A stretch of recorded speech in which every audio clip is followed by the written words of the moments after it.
What's going on? I'm making this very short live, not really to converse with people, but Anthony Joshua, if you are out there, yes, you, AJ, I'm looking at you. If you are out there and you see this, I need you to understand you're a great fighter, you have great achievements, and you've done great things in boxing.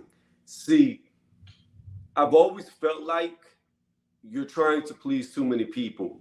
You're trying to be something you're not because of all the critics, because I truly believe that you read into what people say and you don't realize what you are. So before I start this off, let's go over what you are when it comes to a boxer.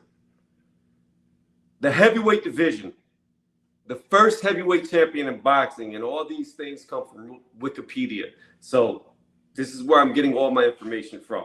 The first heavyweight boxer was in 1984. Since then, I'm sorry, I've started off this live already wrong. I did your gold medalist first. So let's say this.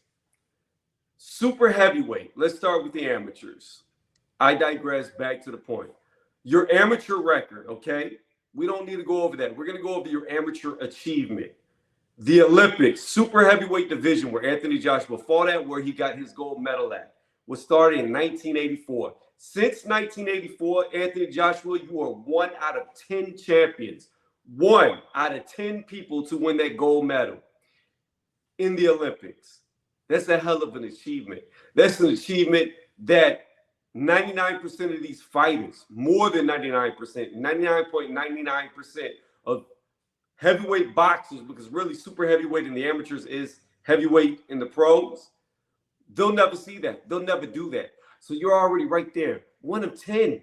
1 of 10 gold medalists in the Olympics. Moving past that, 1885 is when the heavyweight division had its first champion. Since then, you are 1 of only 81 heavyweight champions. 1 of 81. Now think about how many fighters have fought at the heavyweight division since 1885. And you're 1. 1. All right, moving past that, 2-belt unified champions out of those 81 heavyweight champions. You are 1 out of 28 that have held 2 titles at the same time. 1 out of 28. So out of those 81 world champion heavyweight boxing champions, you're only 1 of 28 that held 2 belts at the same time to be unified. But it gets better than that, AJ. It gets much better than that, because you didn't have 2 belts. You had 3 belts. Out of the 3 belts that you held and those 81 heavyweight champions, only 16, you're 1 out of 16 to be a 3-belt titleist at the heavyweight division. So you unified with 3 titles. Now, there was once upon a time when having 3 belts would have made you undisputed. Now we're in the 4-belt era. But regardless of that, in the entire history of boxing, heavyweight division, 1885, you are 1 out of only 16 that have held 3 major world titles at the same time and been unified. Moving past that, let's bring it back to your country. Out of all the boxers that have fought from England, you make up 1 of 8. 1 of 8. That's right. Counting you, there's only been 8 heavyweight champions from England. Now think about that. Your entire country, you're 1 of 8. There's only 7 other men who have made it there outside of you. 7 outside of you in your entire country to be a world heavyweight champion. Moving past that, look at your net worth. Look at how much money you have made from the sport. And I couldn't find anything from 2022. This goes back Forbes 2020, but you are worth $80 million. That's what Forbes is recording. You've made it. You're set. Your kid, which I'm going to get into that in a second, is made. You have made it. You are financially free for life. You're there. You've already made it. You did everything that you needed to do to make sure you and your great-great-grandkids are set up. Moving past that, until your final achievement, and I think this achievement is most impressive. You have a son. You've already won, AJ. You've got everything you need. You've won the titles. You've been number 1 in the sport. You're worth a lot of money. And you achieved the greatest gift of all, a child. So, AJ, there is no need for you to do a post-fight conference. I understand that you're upset, but there's no need for you to be upset. There's no need for you to cry when asked questions. I understand that it hurts. I understand that you put your heart, your soul, your mind, everything into the sport.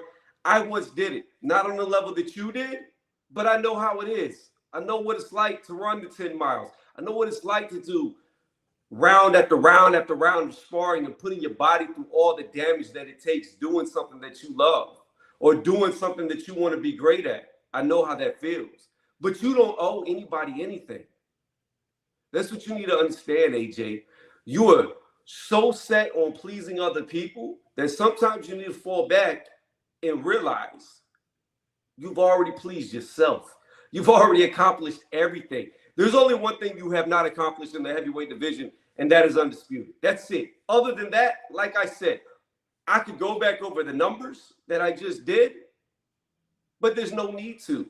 What you have achieved in boxing is higher than 99.9%, 99% of all fighters will ever accomplish in any weight class, let alone heavyweight. Now, I will tell you this, AJ. Not only did you do it, not only did you win 3 titles at heavyweight, but in my opinion, heavyweight is the hardest division to do it in. Why? Why is heavyweight harder than doing it at welterweight? Because of the heavyweight division, one punch, that's it. Lights out. It doesn't matter how skilled you are. You're fighting men who are just as big as you, just as strong as you. And at the end of the day, everybody's human. And it could take one unskilled person to catch you. Bow! Good night. Lennox Lewis lost to Rockman. Hasim Rockman. I'm sorry. No disrespect to him, but at best, a B-level opponent. Blazed, slept, starched, sparked Lennox Lewis. Something that should have never happened. Because at the heavyweights, it changes. At the heavyweights, even a bad fighter can be a good fighter if he can knock you out with one shot. And that's what makes what you've done even more impressive in boxing, that you're in the most dangerous weight class, the hardest weight class to be on top. And you were on top. So just because you have a couple of losses now, because you've lost to 2 men, one twice, one once, doesn't make you a bad fighter. You're still a great fighter. Currently, right now, you have the best resume in the heavyweight division.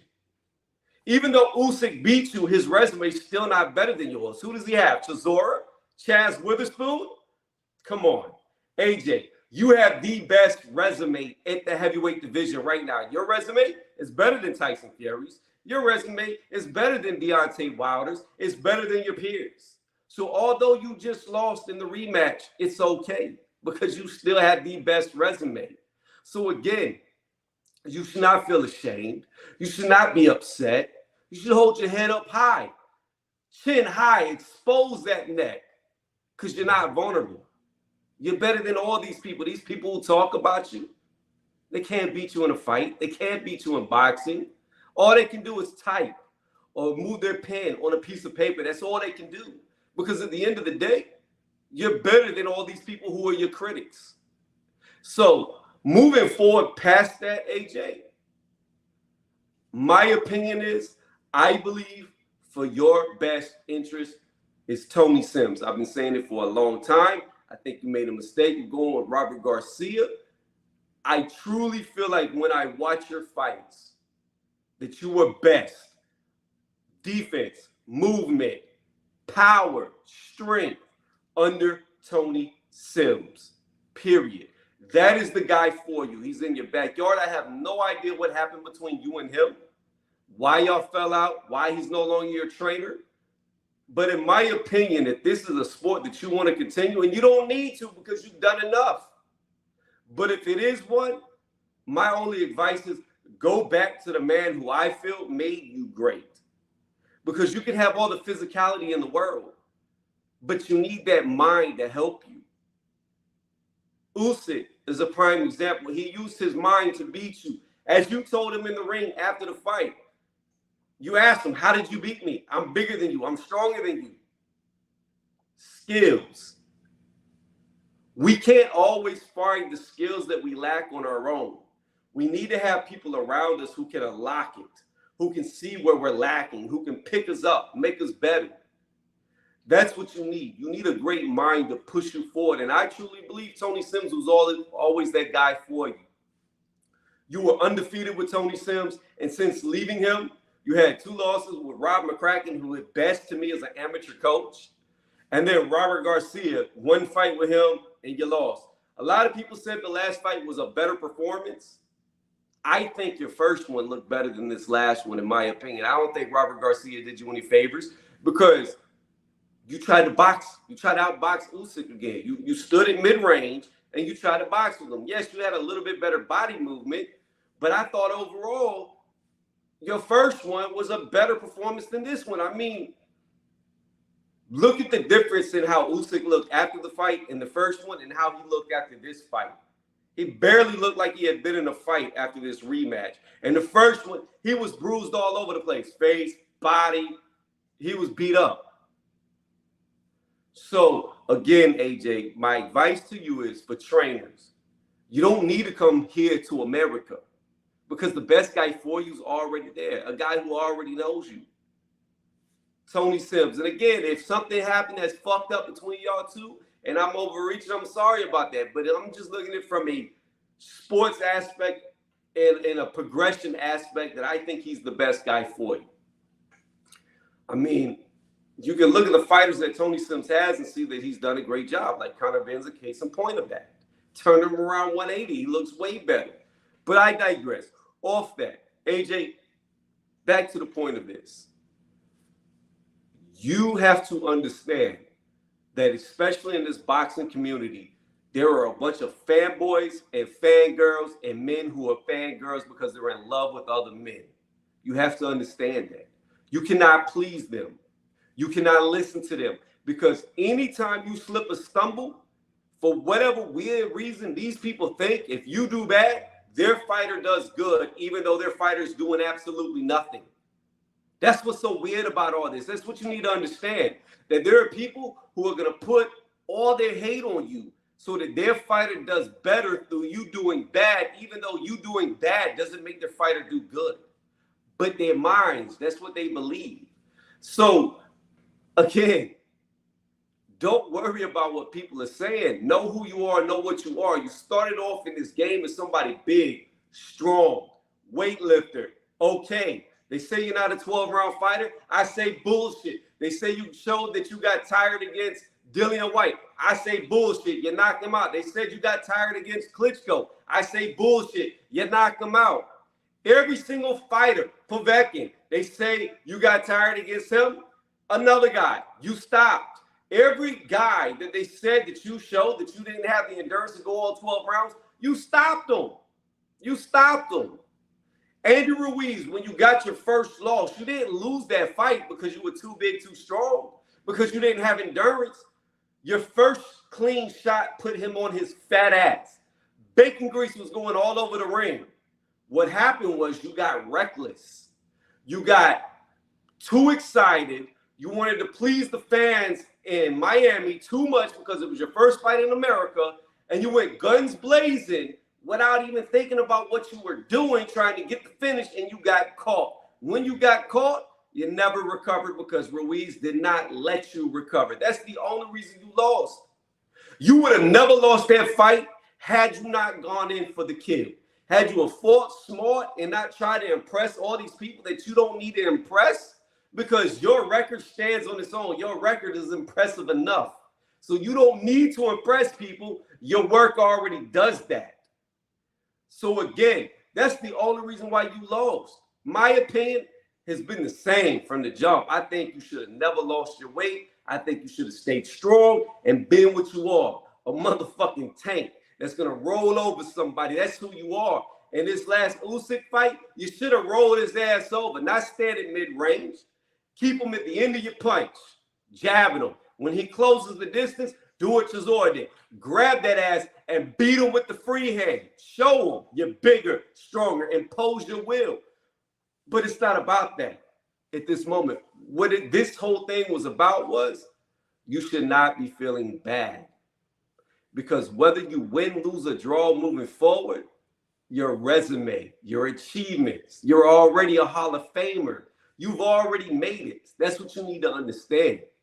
So everybody who's doubting you, everybody who's trying to tear you down, everybody who's telling you you can't fight, you're not this, you're not that, fuck them. Because that's not the case. Because the case is everything that they're saying you're not, you already are. Because you've done it. You made it to the top of the mountain. Now, it's just about rebuilding, picking yourself up, realizing you don't need to please them. Do it for you, not for me, not for anybody else. And I promise you, you will be successful. But I just thought I should do this real quick live to just to come. I gave it a couple of days so it could soak in, because I know that, you know, you're probably doing a lot of reflecting. And I don't know if you'll ever see this video, but if you do, AJ, understand that you are a great champion. I'm not going to say word, because once a champion, always a champion. If somebody beats you, they're going to say that that person beat a champion, even though you're not a reigning champion. It doesn't matter. You're still a champion. And you did things the right way. You did things the hard way. Even Eddie Hearn told you when he went down your resume, fight after fight after fight after fight. Hard opponents that you beat, whether it be Klitschko, whether it be Parker, whether it be White, whether it be, even though Andy Ruiz, like every guy that you fought was a top 10 fighter. People want to say what they want to say about Pulev. Nobody beat Pulev but Klitschko before you. Nobody beat Povetkin but Klitschko before you. Klitschko saw the greatness in you. Whenever Klitschko talked to you, he talked to you as if you were already a great champion. Whenever he sees Tyson Fury, he never gave Tyson Fury that respect. Not once, not ever. Even whenever he lost to Tyson Fury in that boring match, he never gave Fury that respect. He wanted to fight Fury again. And what happened, AJ? You've never had this happen. What happened with Fury? He got busted for boar meat and cocaine before his greatest win. You don't have that asterisk hanging over your head. People can say all the bullshit they want, and you can listen to them about, oh, he's on this, he's on that. But the fact of the matter is, you've never been busted for anything. Every test that you've taken has come up clean. Meanwhile, this fat, sloppy dude has failed the test. So again, you've done things the hard way, the right way. You defended your titles, not vacated or gone away from the sport for 3 years. When you had to fight Usyk as a mandatory, you could have said F it, vacated one title, and went on to fight whoever. You didn't have to fight him, but you chose to. Why? Because you're a real champion. You're there to prove that you are the best. And as soon as you realize you are the best, you'll be a lot more successful. Because I have no doubts in my mind that you can beat Usyk. You can beat him. I've seen enough to know that you can beat Usyk. He's not unbeatable for you. You could definitely beat him if you have the right mind and you approach the fight the right way. You definitely could have beat him. So I don't think Usyk's this unstoppable force where that you couldn't just beat him, that he just outclasses you. I don't. I just believe tactically the fight was fought wrong both times. But off of that, AJ, again, pick your head up. Don't cry for nobody. The only tears that should be coming out of your eyes looking back on your career is tears of joy because of the great things that you did. For those just joining me, I'm going to go over this one more time before I close it out, because I'm going to end where I began. Let's say this again. The super heavyweight division in the Olympics was created in 1984. Since then, there has only been 10 super heavyweight gold medalists. You're one out of the 10. The heavyweight division was started in 1885.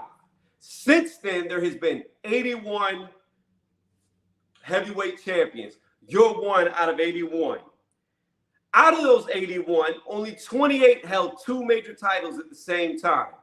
28. You're one out of those 28 that held 2 major titles at the same time. But it gets even better for you. Out of that 81, out of that 28, only 16 held 3 major world titles at one time. You did. You're one out of 16 that held 3 major world titles at the same time. And out of your country, out of all the people who have fought at heavyweight, you are 1 out of 8. That's right. Only 8 people from England have been heavyweight world champions, and you're one of them. So keep your head up high.